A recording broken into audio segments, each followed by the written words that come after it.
Bien, hermanos, damos gracias a Dios nuevamente y vamos a entrar en esta parte del sermón, de la exposición de la palabra.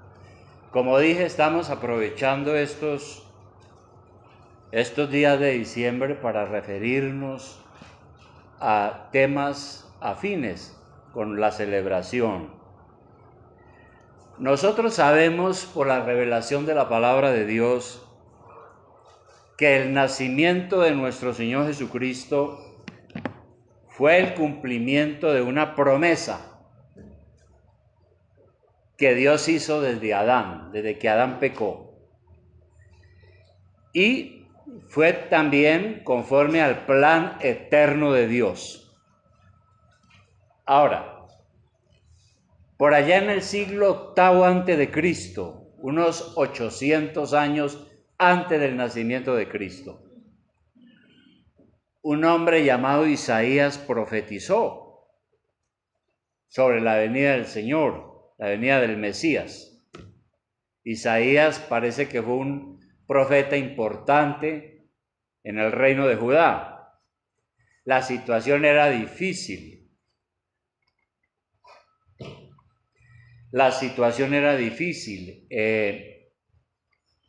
Muy complicada, parecida a la que estamos viviendo hoy en día. Pero, ¿qué cosas anunció el profeta? Como digo, hace 2800 años ya, y antes de nacer Jesús en el siglo VIII. El profeta habló de la venida del Mesías, cómo sería él y qué haría el Mesías. Así que los invito, hermanos, a abrir Isaías capítulo 9. Isaías capítulo 9.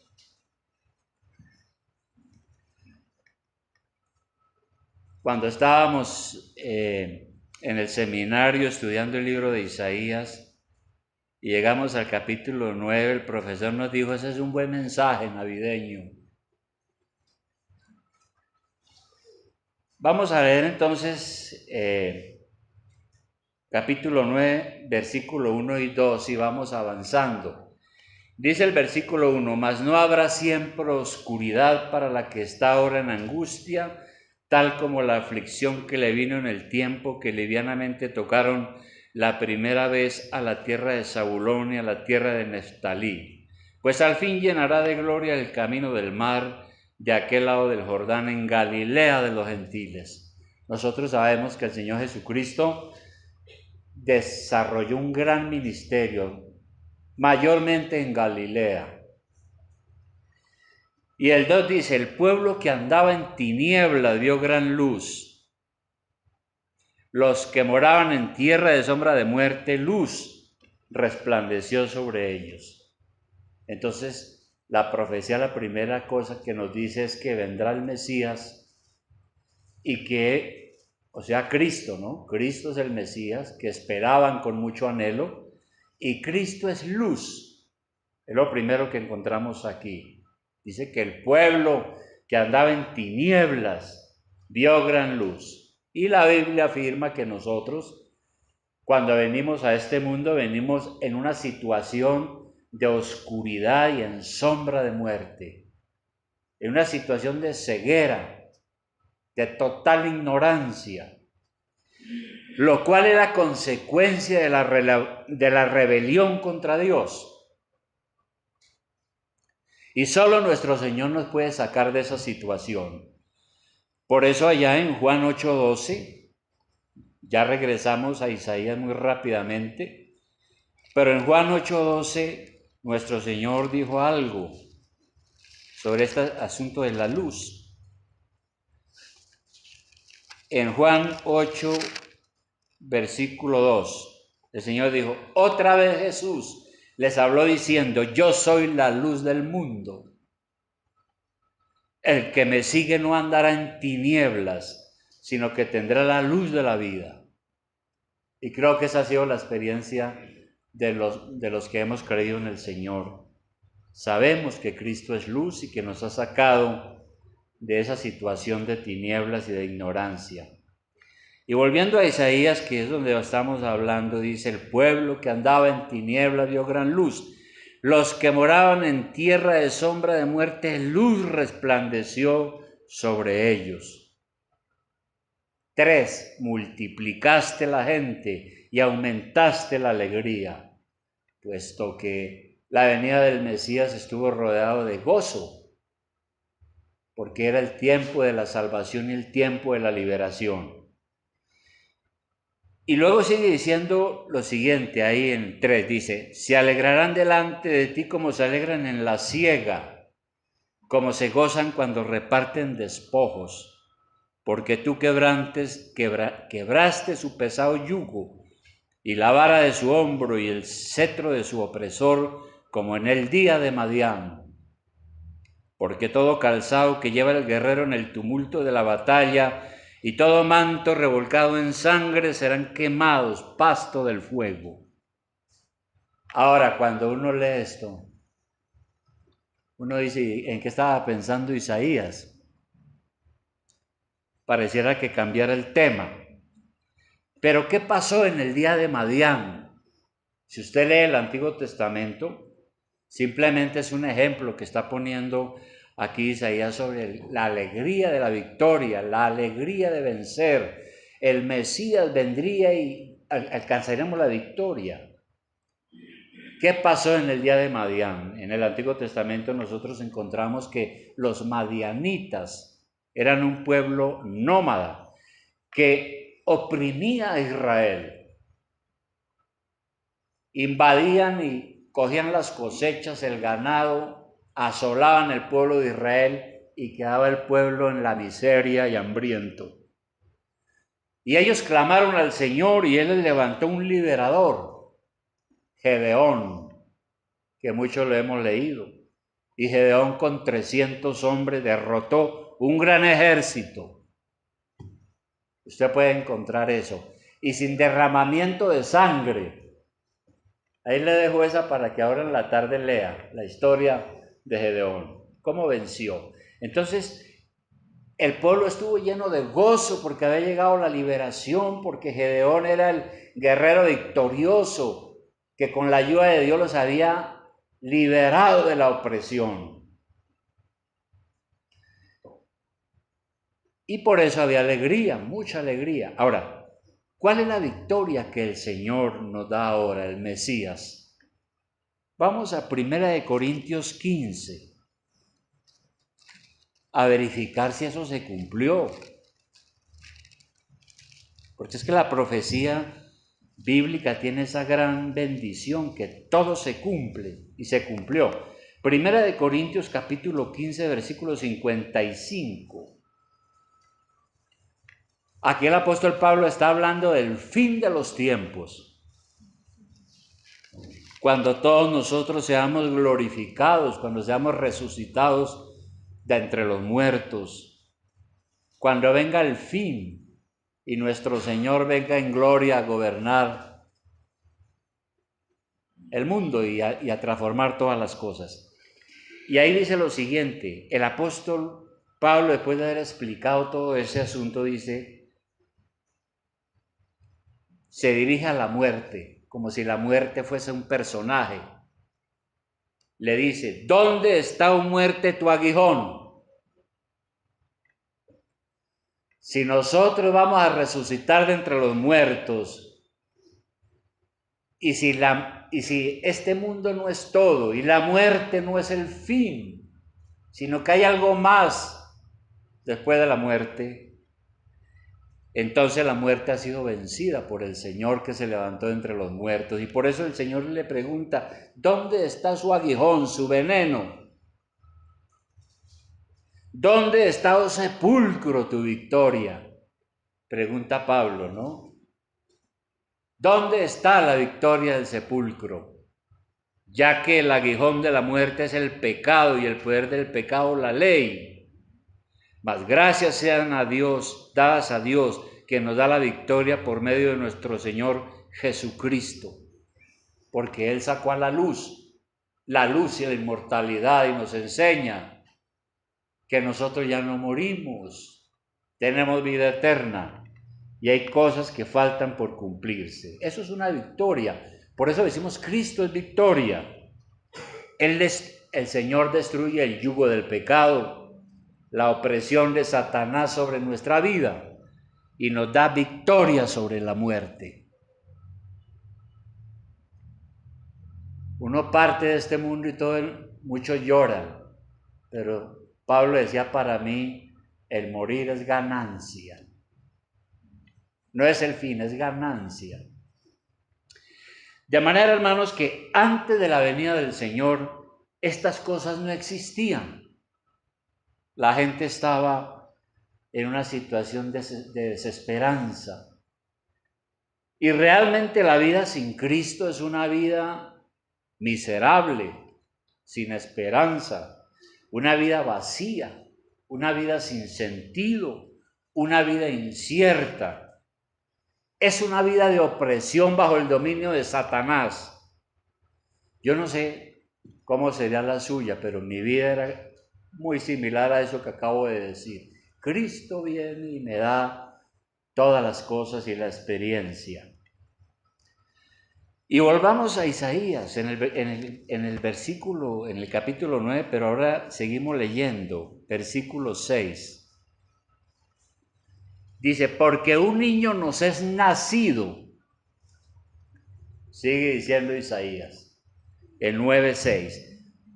Porque un niño nos es nacido. Ahora, Jesús comenzó la vida como cualquier otro humano. Jesús fue un bebé. María tuvo que amamantarlo. Los padres preocuparse por él. Isaías no dice más sobre esto, pero en el Nuevo Testamento nosotros vemos que Cristo fue humano. Hay que tener cuidado con eso, ¿no? Porque hubo una secta hace muchos siglos que empezó a pensar que Jesús no era tan humano, que era como divino, más divino que humano. No, Jesús fue humano, un hombre. ¿Con cuál diferencia? Que nunca pecó. En Hebreos 4:15, vamos a mirar ese versículo. Hebreos 4:15.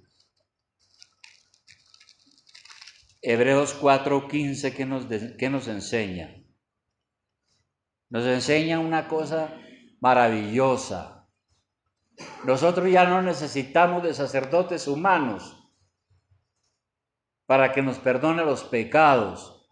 Allí dice, porque no tenemos un sumo sacerdote que no pueda compadecerse de nuestras debilidades, sino uno que fue tentado en todo según nuestra semejanza, pero sin pecado. El Señor estuvo sometido a muchas tentaciones como hombre. Sintió mucho de lo que nosotros sentimos. Dolor, alegría, todas las vicisitudes de la existencia humana. Y sigue diciendo allá Isaías en 9:1, porque un niño nos es nacido, y dice, hijo nos es dado. Dios nos ha dado un hijo. ¿Cuál? Su propio hijo, Jesús. Ahora, antes de venir a este mundo, Él ya era Dios. El Mesías, el Cristo, ya existía. Era la segunda persona de la Trinidad, ¿no? Con el Padre en la eternidad. Y antes de ser dado a nosotros como un hijo, como un niño, como un Salvador, Él ya era eterno. Y Él vino como el Hijo de Dios, Dios en un cuerpo humano, para vencer el pecado y la muerte para siempre. Él es el perfecto Hijo de Dios, la promesa de los siglos, el deseado de las naciones, la luz en la oscuridad, la única esperanza para un mundo perdido. Ese es el Hijo de Dios que nos ha dado el Señor para nuestra salvación. Y ahí en Isaías 9 sigue diciendo otra cosa. Un niño nos es dado, nos es nacido, hijo nos es dado, y el principado sobre su hombro. Dice que Él tiene el principado sobre su hombro. La palabra principado significa gobierno. Un príncipe es alguien que gobierna. Y dice que el gobierno descansará sobre sus hombros. Si uno lee el Antiguo Testamento, hay que tener en cuenta algo, hermano, para entender la profecía también un poco. La mayoría de los profetas en el Antiguo Testamento hicieron un llamado a practicar la justicia, porque Dios es justo y ama la justicia. La gran esperanza de los profetas y del pueblo de Dios en la antigüedad era que viniera el Mesías y estableciera un reino de justicia sobre la tierra, el reino de Dios. Pero ellos esperaban un Mesías que fuera un rey poderoso, un conquistador a la manera del rey David. Porque el rey David sabemos que fue un guerrero victorioso, libró muchas batallas, de todas las sacó el Señor y venció. Ellos prácticamente decían, el Mesías será mejor que David, derrotará a nuestros enemigos y establecerá la paz mundial. Esa era la idea que tenían los judíos y los profetas. Y entonces nació el Señor, creció, empezó a predicar la palabra. Y en cierta ocasión los discípulos le preguntaron a Jesús, ¿cuándo va a venir tu reino? ¿Cuándo? Lucas 17:21. Lucas 17:21.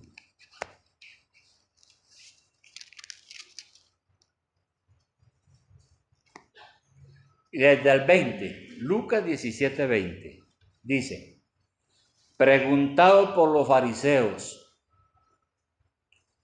¿cuándo había de venir el reino de Dios?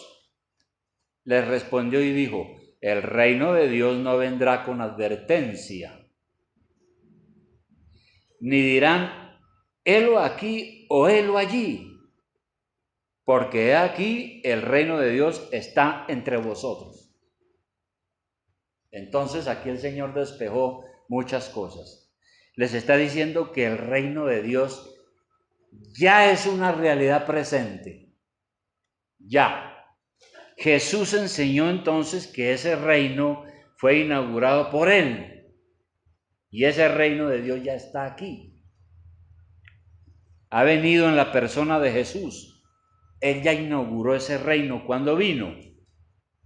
Y a ese reino pertenecen todos los que han entregado su corazón a Cristo y lo tienen como su Señor y Salvador. Nosotros somos del reino de Dios, pero claro, ese reino todavía faltan muchas cosas. Debe consumarse.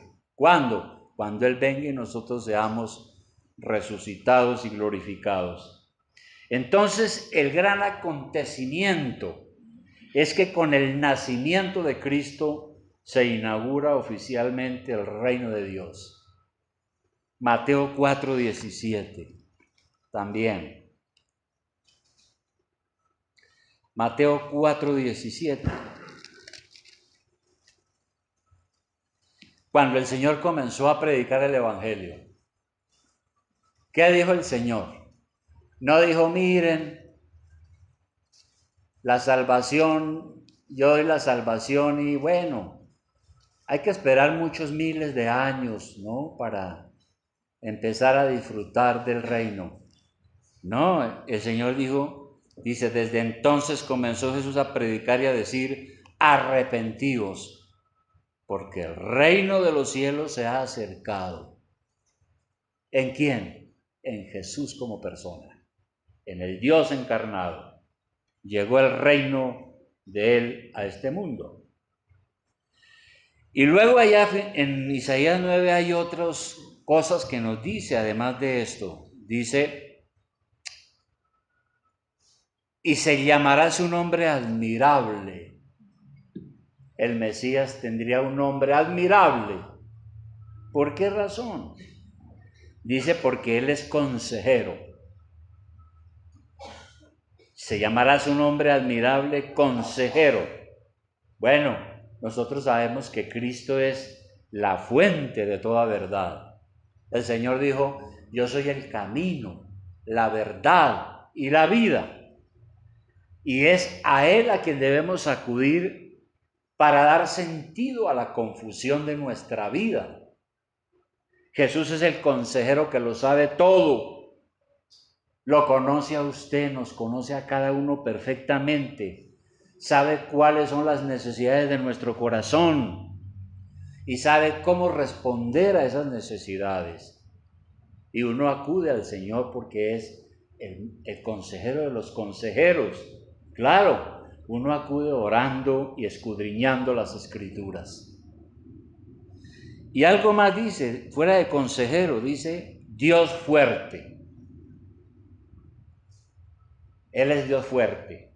Él es el Rey Dios poderoso. Porque solo Él puede traer orden a nuestra vida. Solo el Señor puede perdonar el pecado, vencer a Satanás, liberarnos del poder del mal, redimirnos como lo hizo con su sangre en la cruz, responder a nuestras oraciones, restaurar nuestras almas que están deshechas, rotas por el pecado, reconstruir nuestra vida, trayendo el orden y el equilibrio a nuestra existencia. Solo Él puede hacer esas cosas. Y por eso, hermanos, nosotros tenemos que mirar que el pecado es un poder terrible. El pecado desfigura todo nuestro ser.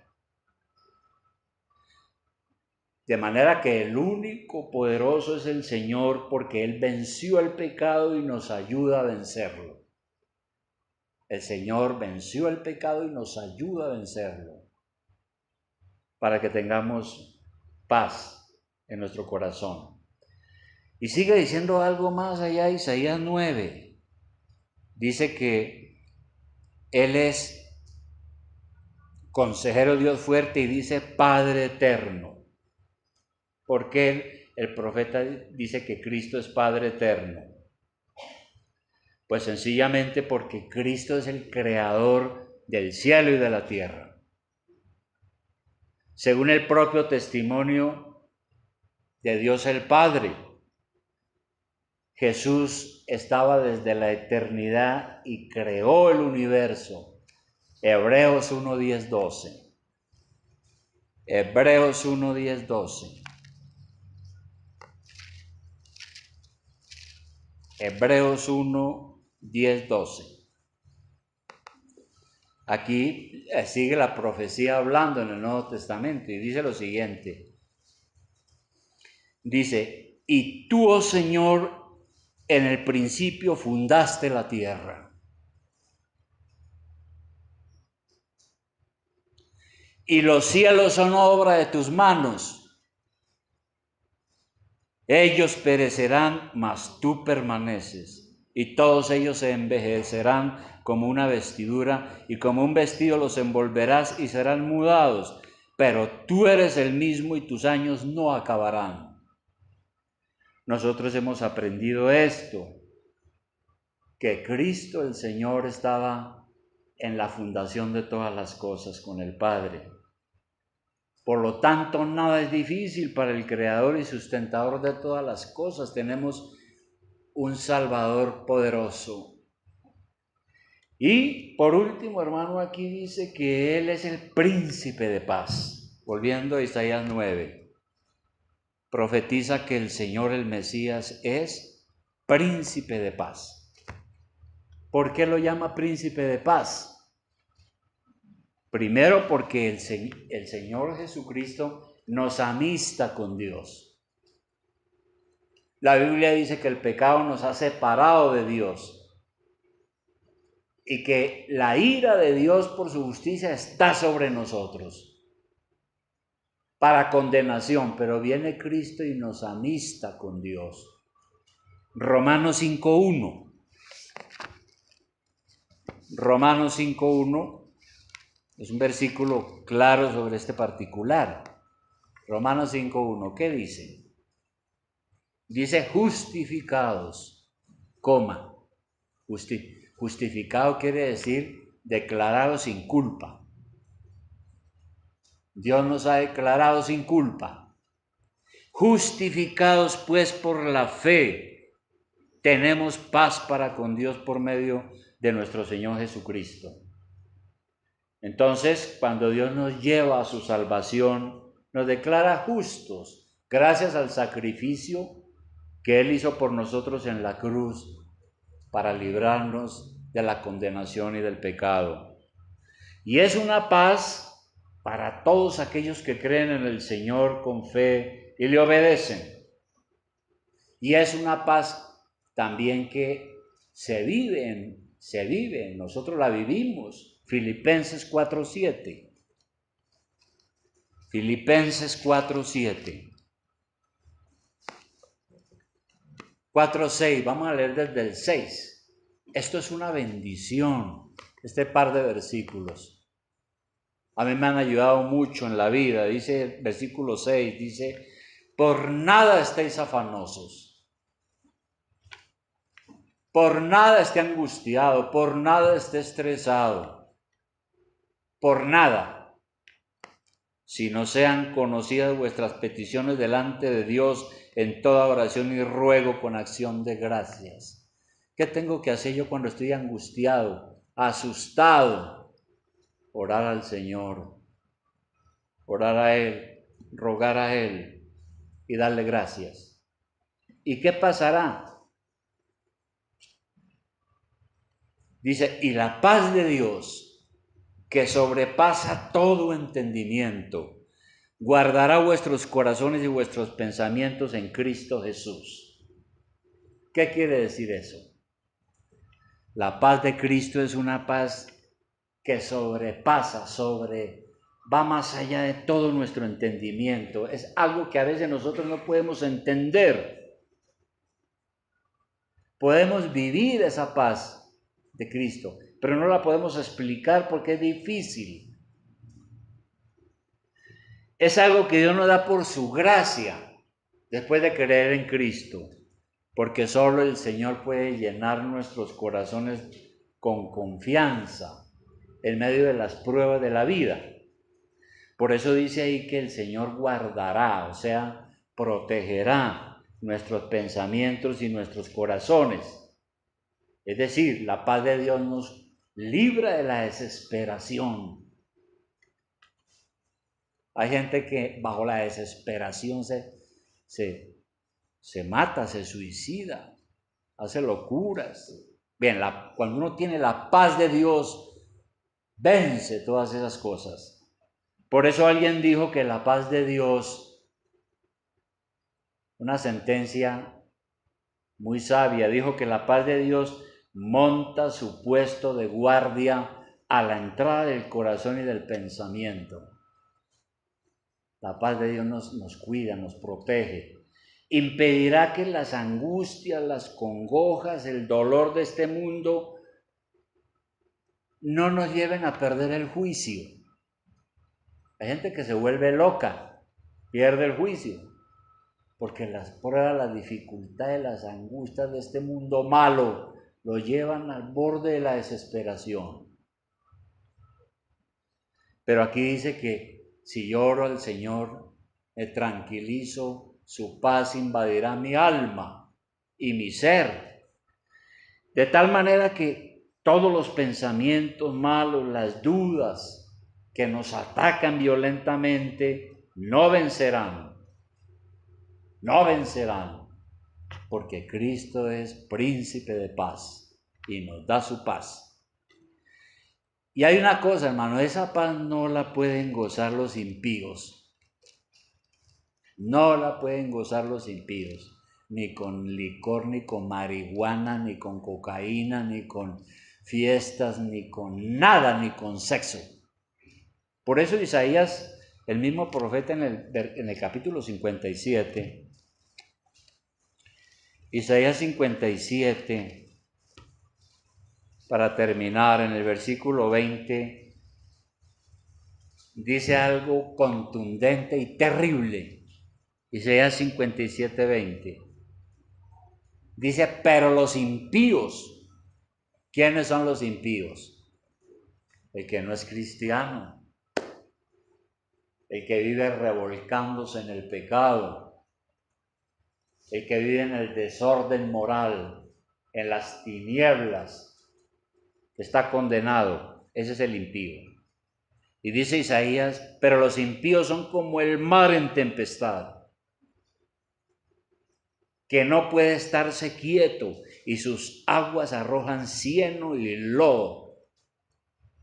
No hay paz, dijo mi Dios, para los impíos. Los impíos no tienen paz. Para tener paz tienen que ir a Cristo, que es el príncipe de paz. Así que, hermano, mire, todo lo que el profeta dijo dijo 800 años antes del nacimiento del Señor, se cumplió. Por eso nosotros creemos en la palabra con mucha confianza. Nosotros hoy sabemos que Cristo es todo eso que nosotros hemos dicho, para los que hemos creído. Que nosotros sabemos que Cristo es luz, que Cristo es redención, Cristo es paz, es consejero, es admirable, es poderoso, es esperanza, es luz, alegría, victoria, perdón, vida nueva. Todo eso es Navidad, porque Navidad es la buena noticia que el Señor ha venido, que el Mesías ha venido. Eso es Navidad. De manera, hermanos, que ¿es Cristo todo eso para usted? Todo lo que hemos dicho aquí es el consejero, es el príncipe de paz, es admirable, es el que es luz para usted, es su redentor, es el que le da la alegría. ¿Todo eso es Cristo para usted? Porque si no es así, entonces usted no ha experimentado lo que es la Navidad, ¿no? Porque eso es la Navidad. Usted necesita que verdaderamente nuestro Señor, entonces, si Cristo no es eso para usted, usted necesita que el Señor llegue a su vida, lo visite, lo acerque a Dios, haga la paz con Dios. Y si usted va a Él arrepentido y con fe, el Señor no lo va a rechazar. El Señor dijo, el que a mí viene, yo no lo echo fuera, sino que tendrá la luz de la vida. Entonces usted será salvo y, como dice la Biblia, cuando usted se arrepienta habrá fiesta en el cielo, gozo en el cielo, porque el Mesías ha llegado y ha entrado en su corazón. Que Dios nos bendiga, hermanos, y nos ayude a experimentar a nuestro Dios en nuestra vida con todos estos atributos que hemos visto hoy y que son algo maravilloso y lleno de gracia para nosotros. Vamos a orar.